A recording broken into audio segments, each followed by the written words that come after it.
Let's read some spiritual letters by François Fénélon.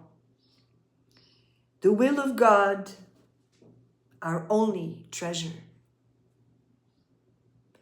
I desire that you may have that absolute simplicity of abandonment that never measures its own extent nor accepts anything in the present life, no matter how dear to our self-love. All illusions come not from such abandonment as this, but from one attended by secret reservations.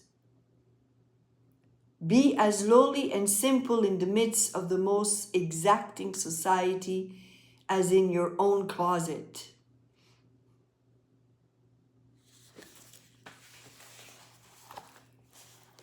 What he means by that is be in the world as if you are alone in your closet. Don't mingle with the world. We are in it, but we're not of it anymore. So even if we are in the midst of a crowd, if we are in our workplace, in school, wherever we are, we can still be in that intimacy with God. Do nothing from the reasonings of wisdom, nor from natural pleasure, but all from submission to the spirit of life and death. Death to self and life in God. Let there be no enthusiasm, no search after certainty within, no looking forwards for better things, as if the present, bitter as it is, were not sufficient to those whose sole treasure is the will of God, and as if you would indemnify self-love for the sadness of the present by the prospects of the future.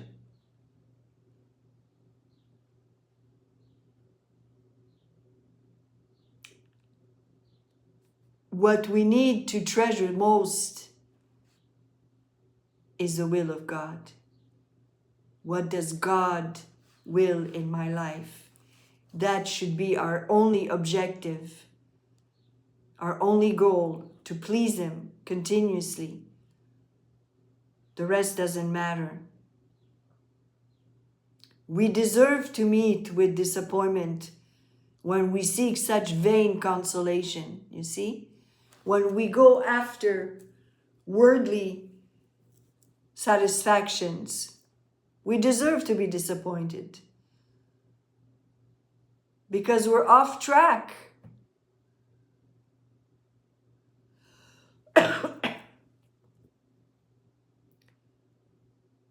Let us receive everything in lowliness of spirit, seeking nothing from curiosity and withholding nothing from a disguised selfishness. Let God work and think only of dying to the present moment without reservation, as though it were the whole of eternity. Another one, another letter. Abandonment, not a heroic sacrifice, but a simple sinking into the will of God. Your only task, my dear daughter, son, I guess he was addressing to a woman, a girl, is to bear your infirmities, both of body and mind. When I am weak, says Paul, then I am strong. Strength is made perfect in weakness. We're only strong in God in proportion as we are weak in ourselves. Your feebleness will be your strength if you accept it in all loneliness. We are tempted to believe that weakness and loneliness are incompatible with abandonment, because this latter is represented as a generous act of the soul by which it testifies its great love and makes the most heroic sacrifices. But a true abandonment does not at all correspond to this flattering description. It is a simple resting in the love of God, as an infant lies in its mother's arms. A perfect abandonment must even go so far as to abandon its abandonment. We renounce ourselves without knowing it. If we knew it, it would no longer be complete, for there can be no greater support than a consciousness that we are wholly given up.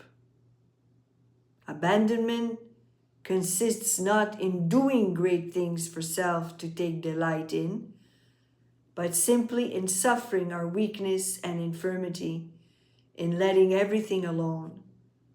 It is peaceful, for it would no longer be sincere if we were still restless about anything we had renounced.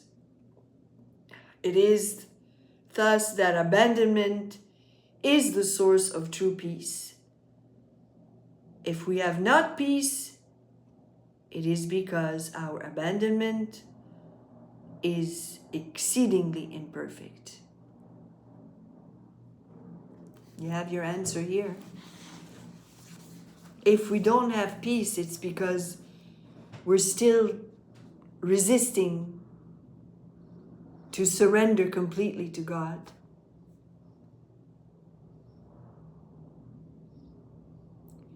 And surrendering is not just external things.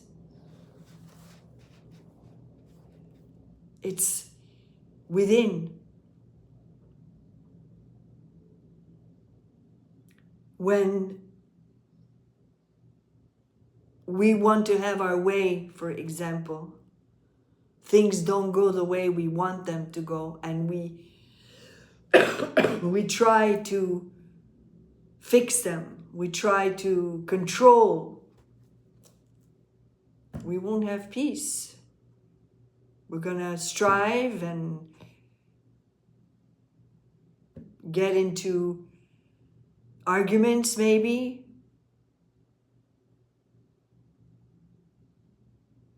But why? Why put ourselves into that unpleasant situation when I can release everything to God? That's what it means also to live in constant abandonment. It's sinking. That's what it's sinking into the will of God. Am I sinking deep enough in the will of God? Am I letting Him take control, or am I still trying to hold on to my life? Well, then I will be disappointed, I will be deceived. It will be more complicated than it needs to be, right?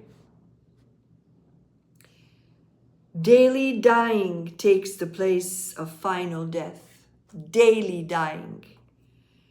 We must bear our crosses. Self is the greatest of them. We are our worst enemy. We're not entirely rid of it until we can tolerate ourselves as simply and patiently as we do our neighbor. If we die in part every day of our lives, we shall have but little to do on the last day. What we so much dread in the future will cause us to fear when it comes. if we do not suffer its terrors to be exaggerated by the restless anxieties of self-love. Bear with yourself and consent in all lowliness to be supported by your neighbor. Oh, how utterly will these little daily deaths destroy the power of the final dying.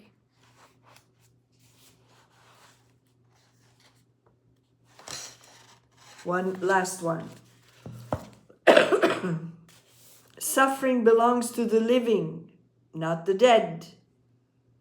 Many are deceived when they suppose that the death of self is the cause of all the agony they feel.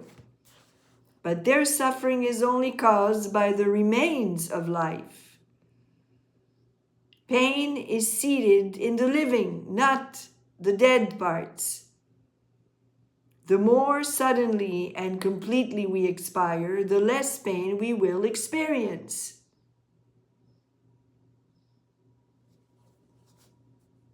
If I'm dead, I will not react if somebody provokes me.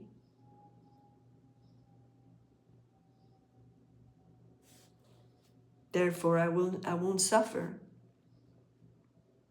We suffer because there's too much life in us, too much of ourselves.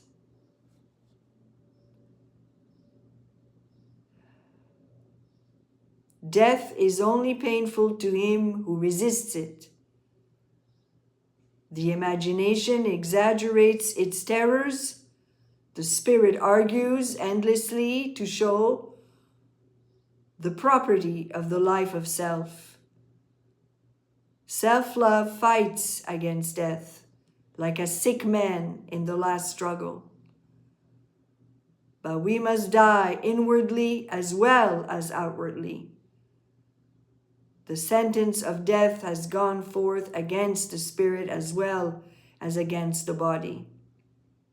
Our great care should be that the spirit die first, and then our bodily death will be but a falling asleep. Happy they who sleep the sleep of peace. You understand? This is the true Christian life. It's about dying to self continuously. Surrendering, abandoning ourselves to sinking into the will of God.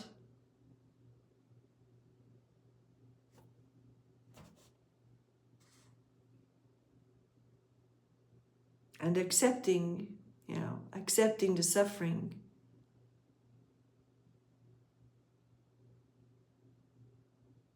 This is it for today. God bless.